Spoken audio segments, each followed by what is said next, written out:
Senhor ministrou no meu coração e que a palavra de Deus me fortificou, me ensinou. E por isso eu quero dividir com os irmãos, porque a palavra de Deus, como já foi dito aqui, ela é poderosa, ela faz maravilhas, ela transforma, ela fortalece, ela nos edifica, ela nos acrescenta fé. E quem aqui nunca passou por uma situação embaraçosa, né? Quem aqui nunca passou por uma situação que lhe causou vergonha? No cotidiano, às vezes, alguém nos dá tchau e a gente acena e o tchau não era para nós, era para quem estava atrás da gente, né? Às vezes, a gente tropeça e cai em público e fica envergonhado. Às vezes a gente vai numa consulta médica ou precisa tirar o sapato, a nossa meia está furada e a gente passa uma vergonha, né? E quem aqui já fez alguma coisa de que se envergonhou muito? Eu já. Eu li uma frase de Spurgeon que ele diz assim: toda vez que eu penso no cristão que eu deveria ser, eu sinto vergonha desde que sou. Muito forte, né, essa palavra. E nós, como seres humanos, nós estamos sujeitos a sentimentos não tão agradáveis, né? Nós estamos sujeitos a passar por ira, vergonha, medo, tristeza. E Deus confirmou essa palavra que Ele colocou no meu coração nesta noite, pelos louvores que foram louvados, né? Que nós não somos mais escravos do medo.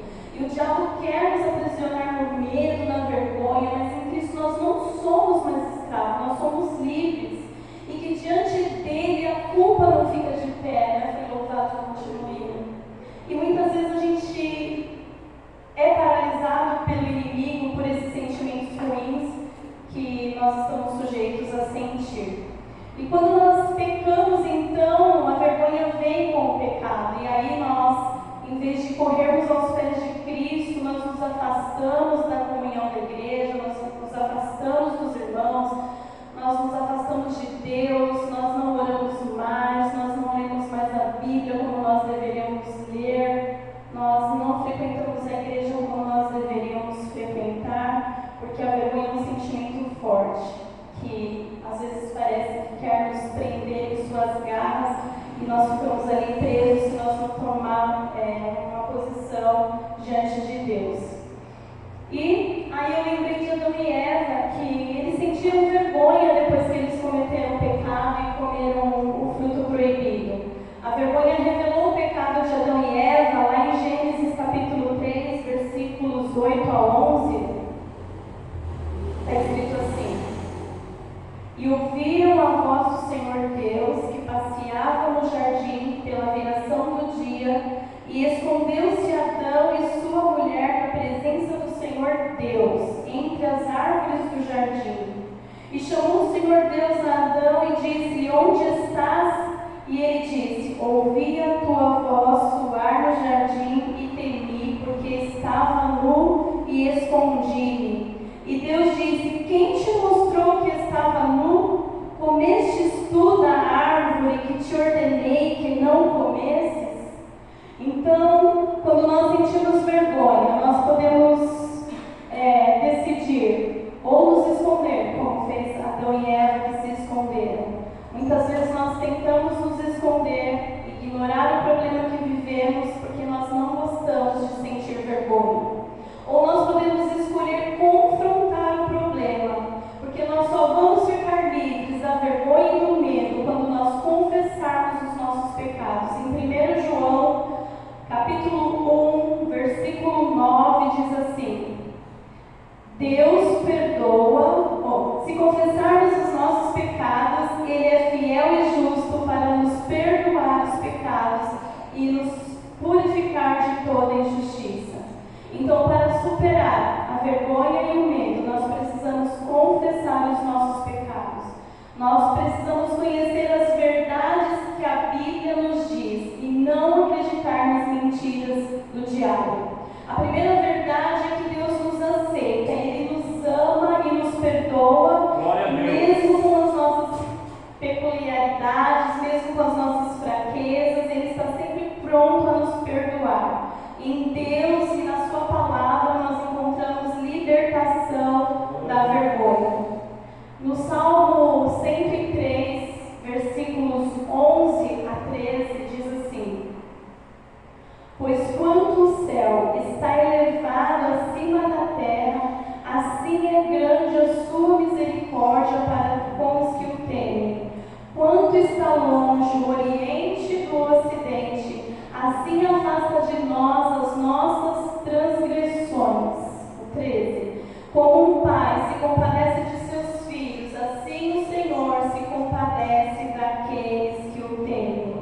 Então, quando nós buscamos ao Senhor, Ele se compadece de nós, Ele nos perdoa.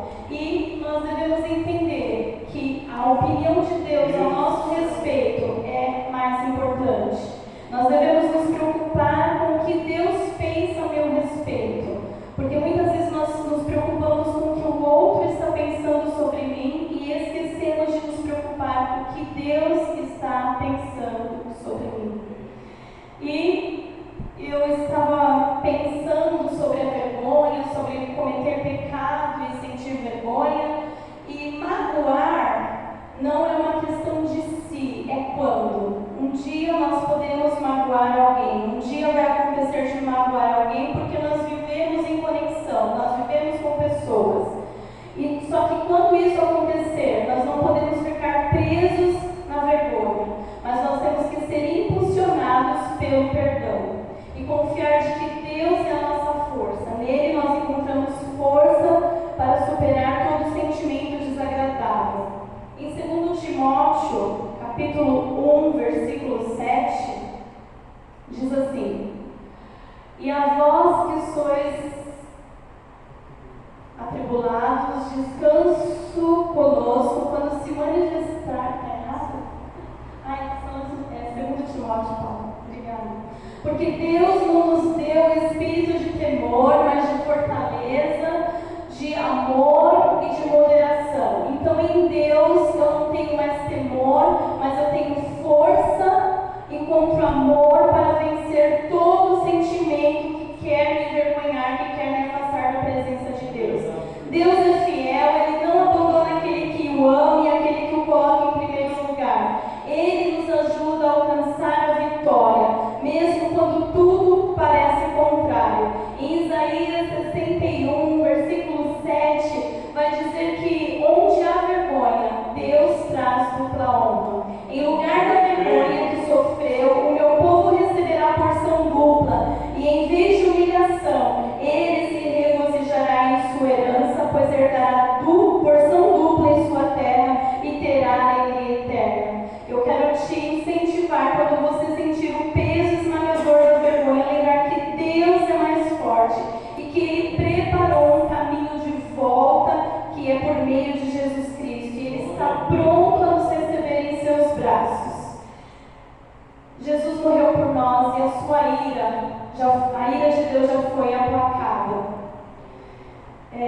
Eu também lembrei que outra situação que nos faz sentir vergonha é quando nós pedimos algo a Deus e nós não recebemos. Em Gênesis capítulo 16, versículo 1, diz assim: Ora, Sarai, mulher de Abraão, não lhe gerava filhos, e ele tinha uma serva egípcia cujo nome era Agar.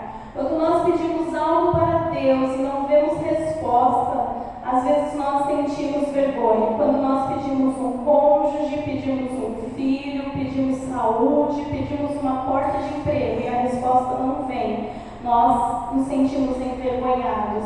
Mas nós não podemos deixar ficar desencorajados. Nós temos que crer nas promessas de Deus, não permitir que a vergonha nos controle, mas crer que Deus é fiel para cumprir o que nos prometeu. Porque talvez Ele não tenha prometido isso que você está buscando, mas Ele prometeu estar conosco todos os dias das nossas vidas.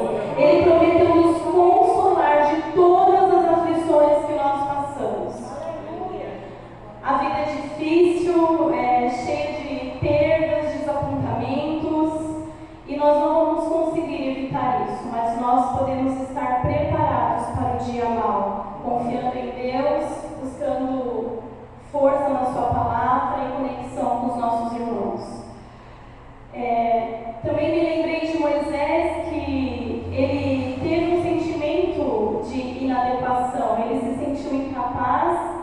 sentiu que não era suficiente pelo modo dele falar, e quantas vezes nós também nos sentimos incapazes, insuficientes pelo nosso modo de ser, ou pelo nosso modo de falar, pelo nosso modo de vestir, mas nós não precisamos ter vergonha, nós temos que crer que em Jesus nós somos mais do que suficientes, porque Ele nos ama e nos chamou para a sua obra.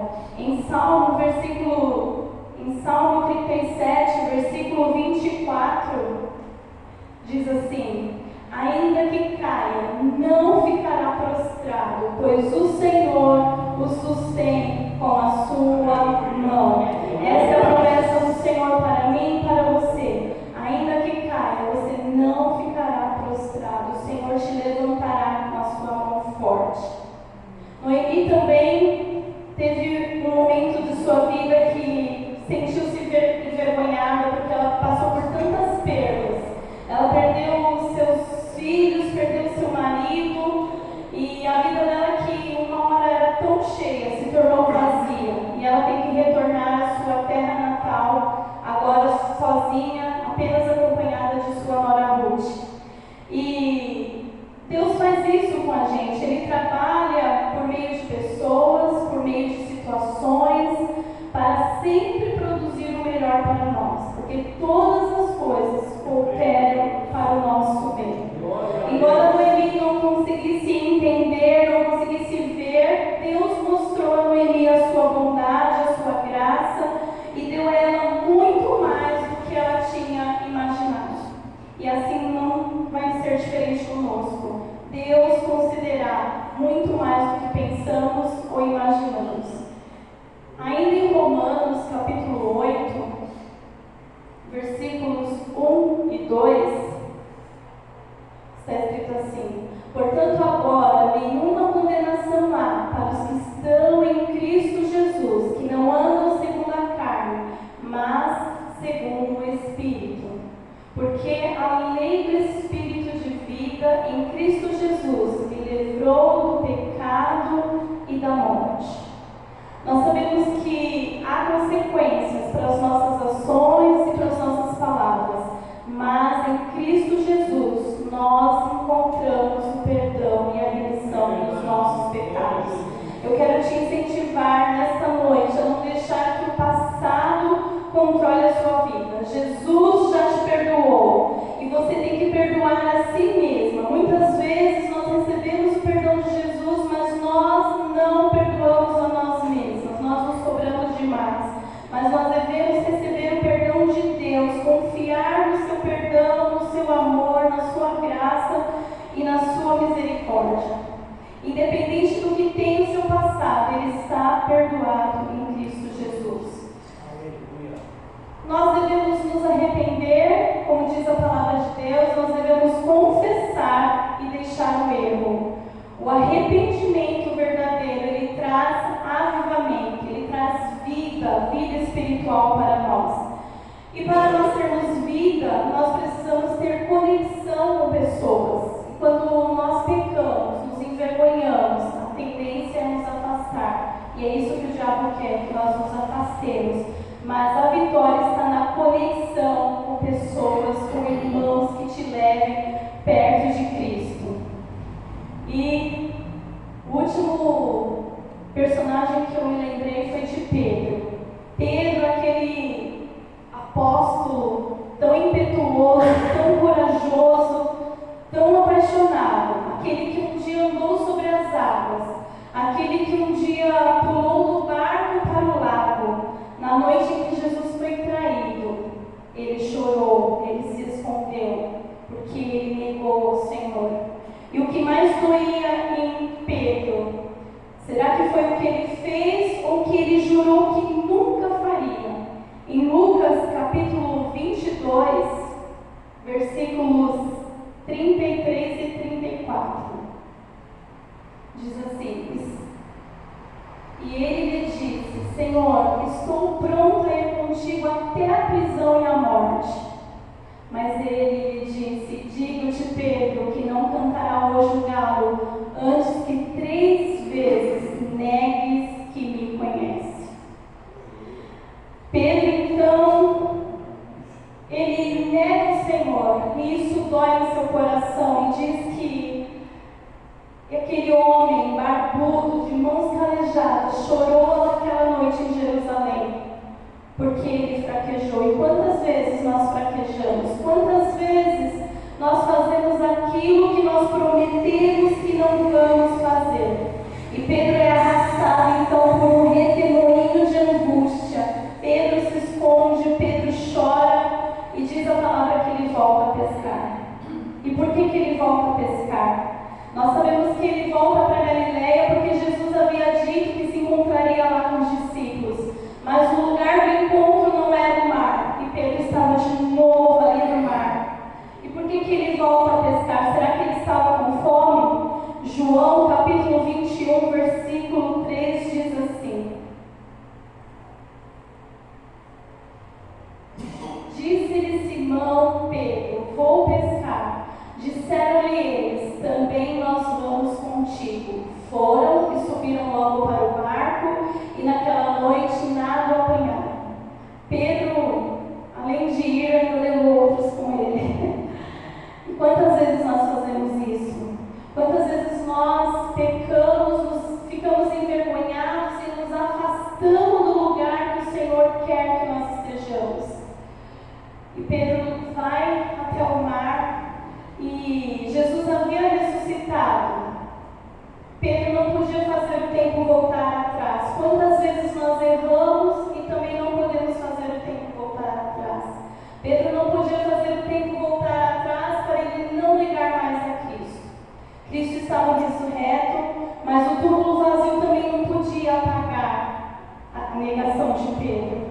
E Pedro se perguntava, Pedro foi pescar, porque talvez ele se perguntasse em seu íntimo: depois do que eu fiz, iria ele retornar para alguém como eu? E Jesus tem a resposta. Pedro não é a única pessoa que fez o que ele jurou que jamais faria. Quantas vezes nós dizemos para nós mesmos: de hoje em diante, vou frear minha língua. De hoje em diante, negócios duvidosos nunca mais. A infidelidade ficou para trás. Quanta presunção e quanta vergonha. Quando nós mesmos esperamos, nós não resistimos do pecado e lá estamos nós. Quando nós menos esperamos, nós não ignoramos a fofoca e partilhamos. Quanto menos nós esperamos, nós esquecemos da verdade e vacilamos. E o galo canta e Pedro tem nós como companheiros. Nós choramos como Pedro chorou. Nós nos envergonhamos e voltamos a pescar. E em vez de buscar o que é espiritual, nós vamos fazer o que é natural. E Jesus responde para Pedro aquela indagação que ele fez: depois do que eu fiz, irá ele retornar para alguém como eu? E Jesus responde para Pedro. E a igreja sabe como que Jesus responde para Pedro? Não foi abrindo o mar, não foi transformando o barco em ouro, não foi transformando a rede em prata. Jesus responde para Pedro, preparando pão e peixe, e convidando Pedro para comer junto com Jesus. E eu quero dizer para você que tem tendência a Pedro, para mim e para você, que Deus tem uma mesa preparada para você. Deus tem o pão e o peixe te esperando. Deus tem prazer em estar em comunhão com você, em conexão com você. Nós somos sempre bem-vindos à mesa com Cristo. E para pessoas que vivem sob o peso da vergonha, nós temos que buscar conexão com pessoas que nos ajudam a sair do lugar de vergonha. Cientificamente comprovado, e a palavra de Deus confirma que nós somos feitos para viver em comunhão. Logo, em Gênesis capítulo 2, versículo 18, nós lemos a palavra: não é bom que o homem esteja só. Então eu quero te incentivar, te encorajar a vencer suas guerras unidos na igreja de Cristo. Eu quero te incentivar a vencer suas dificuldades e suas guerras unidos à igreja do Senhor. Venha para a casa do Senhor, venha fraco, venha triste, venha envergonhado,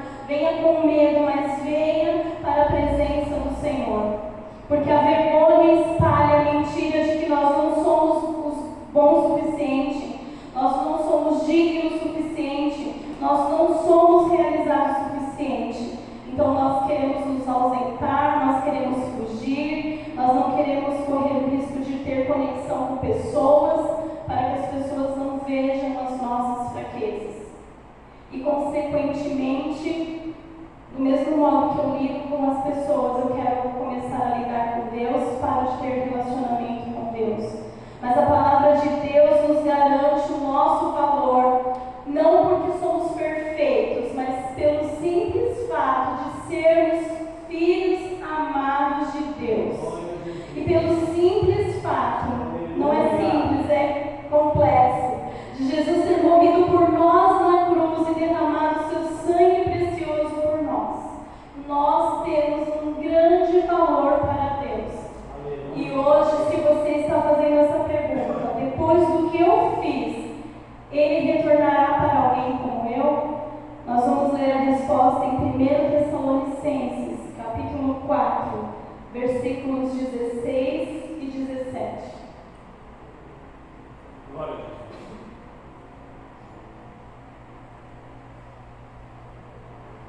Primeiro Tessalonicenses 4, 16 e 17 diz assim: porque o mesmo Senhor descerá do céu com alarido e com voz de arcanjo e com trombeta de Deus, e os que morreram em Cristo ressuscitarão primeiro. 17. Depois nós, os que ficarmos vivos, seremos arrebatados juntamente com eles nas nuvens, a encontrar o Senhor nos ares, e assim estaremos sempre com o Senhor. Aleluia. Glória a Deus. Eu agradeço essa oportunidade em